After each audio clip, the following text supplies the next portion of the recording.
Hi అండి. ఈరోజు వీడియోలో పాలకూర కర్రీని టేస్టీగా అండ్ సింపుల్గా ఎలా చేసుకోవాలనేది మీతో అయితే నేను షేర్ చేసుకోబోతున్నానండి. సో ఫ్రెండ్స్, చాలా బాగుంటుంది అనమాట. ఈ కర్రీ మనం రెగ్యులర్గా పప్పులో వేసుకుంటూ ఉంటాం కదండి.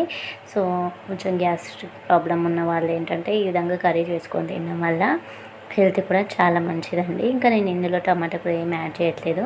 ముందుగా అయితే పాలకూర నీట్గా కడిగేసి ఈ విధంగా కట్ చేసుకొని పక్కకు పెట్టుకున్నానండి. తర్వాత అయితే ఒక గిన్నె పెట్టుకొని అందులో ఆయిల్ వేసుకొని జీలకర్ర, ఆవాలు, ఇంకా శనగపప్పు, మినపప్పు అవన్నీ కూడా వేసేసుకోవాలన్నమాట.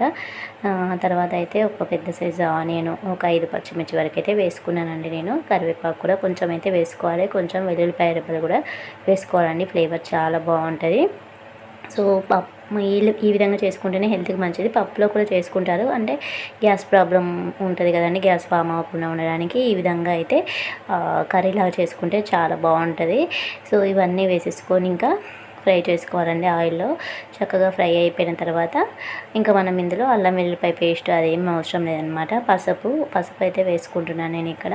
ఒక స్పూన్ వరకు అన్ని కూరలలో కూడా కొంచెం పసుపు ఎక్కువగా వేసుకోవడం వల్ల మన హెల్త్కి చాలా మంచిదండి. సో అందువల్ల పసుపు అయితే వేసుకోవాలి. ఇంకా తర్వాత అయితే మనం కట్ చేసినటువంటి నేనైతే కొంచెం పెద్ద సైజు కట్టలే 4 తీసుకున్నాను అనమాట. మొత్తం ఒకేసారి వేస్తే కలపడం కొంచెం ఇబ్బందిగా ఉంటుందని ఫస్ట్ కొంచెం వేసేసి కలిపేసి ఇంకా తర్వాత అయితే మిగిలినవి కూడా వేసేసుకున్నాను. చూడడానికి ఇంతగా అనిపిస్తుంది కానీ కూర మొత్తం ఉడికిపోయేసరికి చాలా తక్కువగా అవుతుందండి.